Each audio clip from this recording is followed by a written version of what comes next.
this wasn't just an album, it was a statement. After the EP came out and we started getting known in the city, it was time for the full album. We were still going off the strength of I Heard That, which was our biggest record at the time. Filthy had an idea to do a Nelson & Nelson commercial. If you're from Fayetteville or ever lived in Fayetteville, you probably heard of Nelson & Nelson Chiropractic Center. They have several locations all across the area, and they've always been very well known for doing radio commercials and TV commercials involving the community and stuff like that. Hi, I'm Dr. Nelson at Nelson & Nelson Chiropractic Centers.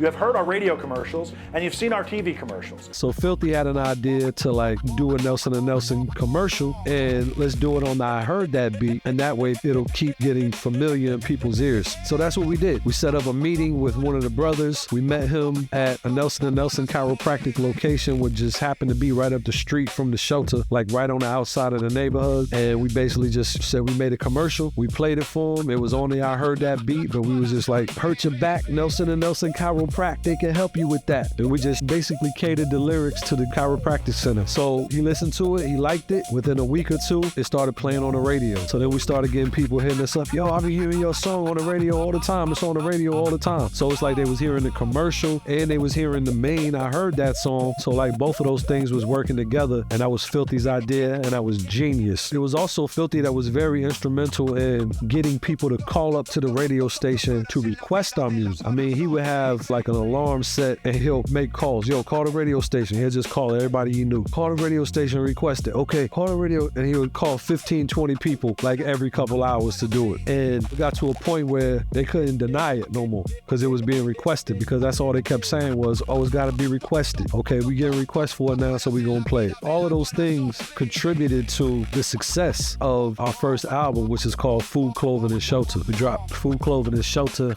in the year 2000. The new millennium, at that time, it was like the year 2000 craze. Everybody thought all the computer systems was gonna shut down and all of that. But we survived, and we dropped Food, Clothing, and Shelter on them, and that was technically Bomb Shelter's only album ever released.